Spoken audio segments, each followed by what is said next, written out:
What's up, guys? This is my new wrestling channel. I don't have much production equipment. I don't have a script or anything. I don't have a microphone. I'm literally filming outside because, it's 2 in the morning and it's somehow the quietest spot in my house. Well, out of my house, I guess, because I'm not in my house. So, I'm just gonna talk about some wrestling rumors, wrestling, news and all that stuff, and I'm gonna give my opinions. So yeah, first of all, if you want to see more content, go to my Instagram, Mavjack87. I have more wrestling stuff there, and check out my YouTube shorts and stuff, because I also post short clips there. Instagram is where I post the most wrestling stuff, though, so pay close attention to that. Alright, let's get started. This is really only, kind of a test video, I'd say it is. So, it's not going to be too long. We're just going to talk about a few topics. I'm going to edit the video, post it, and see how it does. See if I want to continue it. So, yeah. Alright, first, let's talk about Sammy Guevara. So, there's been some rumors that Sammy Guevara has left AEW, or is leaving AEW. That was the original rumor, is that he was going to leave AEW, his contract is going to expire, or he was going to ask for his release. I don't really remember, but in the recent hours, that's been denied, which is crazy. Sammy Guevara is staying in AEW, it seems, staying in Ring of Honor, but somebody who isn't is Ty Mello, who is his wife, I believe. She asked for her release. She got released. But it doesn't sound like she's going anywhere else. It sounds like she just wants to focus in her outside life. With her family and stuff. And yeah, that's cool. My thoughts. It is kind of funny because another topic I was going to discuss is Anna Jay signing a new contract. And if you watch AEW, you know that Ty Conti and Anna Jay have their own tag team, So it is kind of funny. I'm not sure what they're going to do with Anna Jay anymore, because she doesn't have Ty Mello. She used to be in the Dark Order. I don't know where the Dark Order went. Ring of Honor. I don't watch Ring of Honor that much. So yeah. So we were just talking about one wrestling couple. I guess this kind of relates to another wrestling couple. Natsupoi from Stardom. Earlier, she announced that she's retiring from pro wrestling in January 2027, which, to me, it came for a shock, because, I had friends telling me, it was rumors that she was going to retire soon. I didn't hear those rumors, so when I woke up this morning, I was shocked. I woke up, opened Instagram, and it was there, and I kept scrolling and scrolling, and it was just her. My whole Instagram feed was filled with Natsupoi retiring, and it saddened me. I'm not gonna lie, I never really focused that much on Natsupoi, but I almost cried. I don't know why. It's just something with wrestlers retiring. It's just so sad. Like Sting's retirement, that was an amazing retirement match he had. But again, I almost cried. Anyway, apparently the reason why she is retiring is because recently she got married to Shingo Takagi, who I love Shingo Takagi. He's an amazing wrestler. His match at Forbidden Door, Chef's Kiss. He's near his mid-40s and he's still an amazing wrestler. Okay, stop getting off topic. And she wants to start a family, apparently, which is completely fine with me. So, yeah, 2 wrestling-related topics relating to the same thing, which is kind of interesting.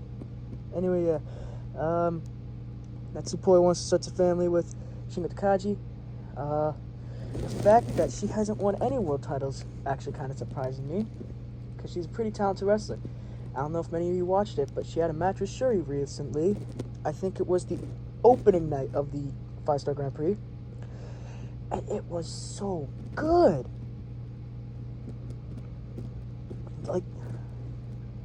if it doesn't get rated 5 stars by Meltzer, I don't know what it takes to get rated 5 stars by Meltzer. That was an amazing match, and I watched every single second of it.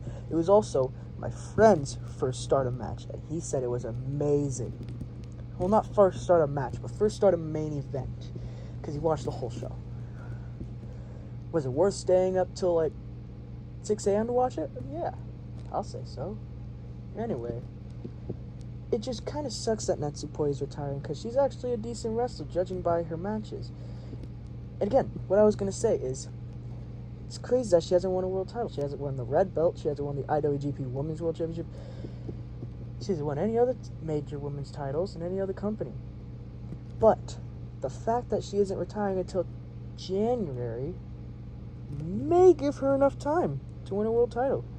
So, I don't know. We'll see. She's not in the 5-star Grand Prix, so she could. She very well could. What could happen is, like, if she beats Suzuki for the red belt, it doesn't have to be too long of a reign, and then the winner of the 5-star Grand Prix beats her for the red belt. That's what I'm predicting. But I don't know. I could be wrong. Anyway, yeah. That's our next wrestling topic covered. Alright, the next one's a bit of a big one, so it's going to take a little bit longer than usual. And we're going to be talking about the WWE releases that happened. It was a lot. A lot of wrestlers. And some shocking ones. The White Six, Kairi Sane, Santos Escobar. I don't know if you'd call that shocking, but there was that whole thing right before he got released, where they're like, oh my god, he's leaving, he's going to AEW and stuff, and then he re-signed. And they did nothing with him. Anyway, yeah. It's just weird what WWE does with some of the wrestlers. Aleister Black and... Oh, you've got to be kidding me. It's a freaking miracle, guys. The smoke detector stopped. Let's hope we can finally continue on our topic, which was the WWE releases. We were talking about Aleister Black and Zelina Vega. They were another shocking release that happened. Because, like, didn't Aleister Black just get signed? And you know who else just got signed? The Motor City Machine Guns! There was so much hype behind the signing. They were like, oh my god, they're going to be the next big tag team in WWE. Nope, they got released. Although, they did release a video recently, and it seems they might be going to AEW. Who knows? I know there are more releases. I'm going to get a list up, actually, and I'm going to try and predict where every released wrestler is going to end up, I don't know, in the next few weeks, forever. Okay, first of all, I'm going to do an honorable mention. The New Day. They are not free agents, actually. They were released, though. I think they were the ones who requested their release. Either they requested their release or WWE just let them go. I'm pretty sure they requested their release.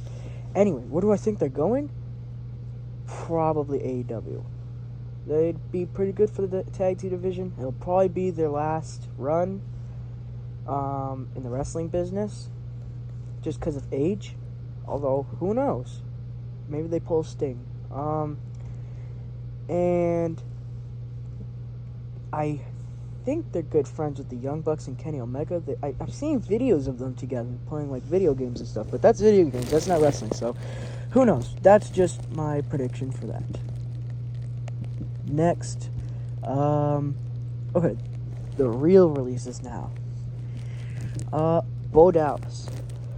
I'm gonna be completely honest. I have no idea.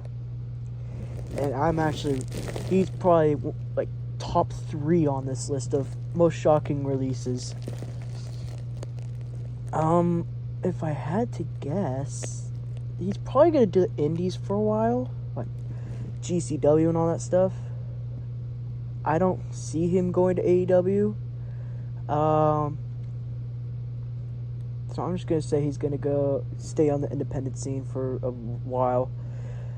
Same with the next dude, Joe Gacy. Joe Gacy just seems like an independent show guy. I'm pretty sure he was a big star in CZW. I think he won their world title. I'm not sure.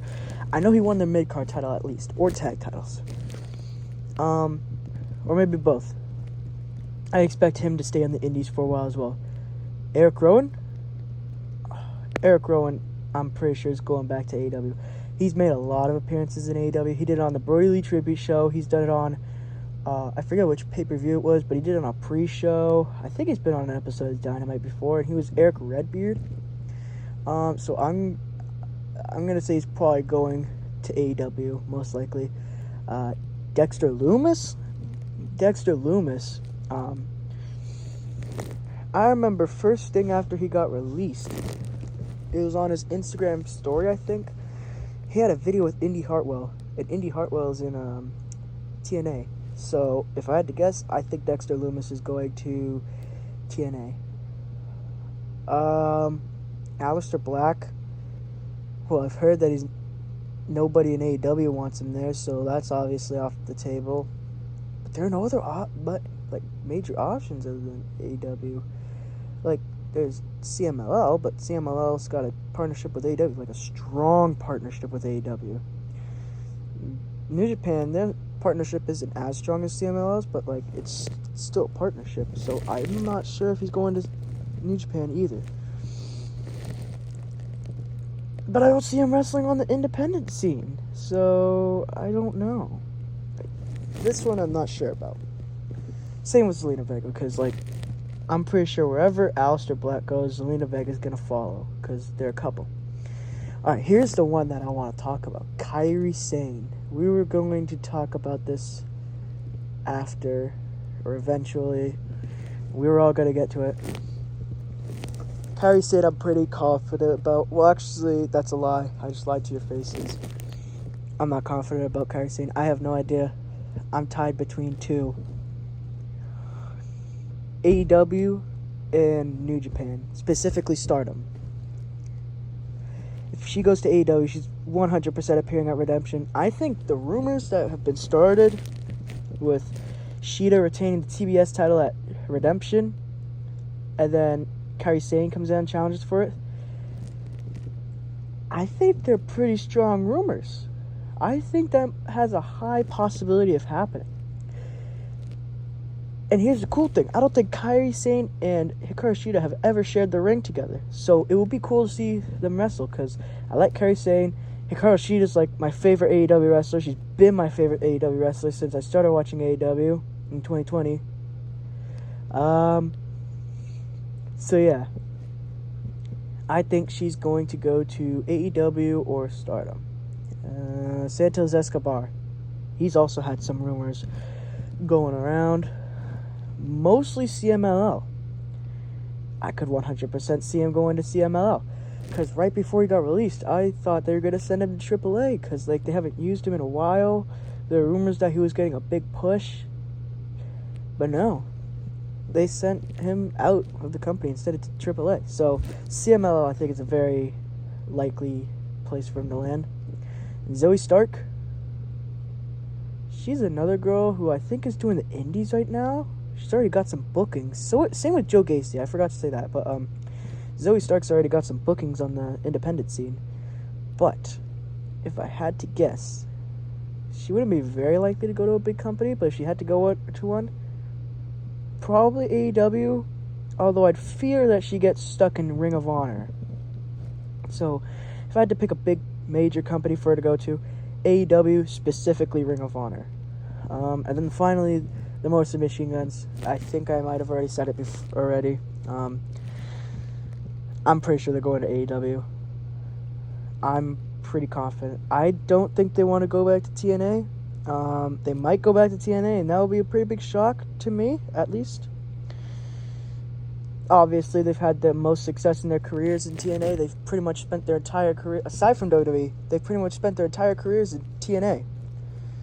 I think Chris Sabin's career in TNA was a little longer than Alex Shelley's. I think Alex Shelley debuted in 2007, and Chris Sabin was day one. I think he was the face of the X Division title, not the Cruiserweight division.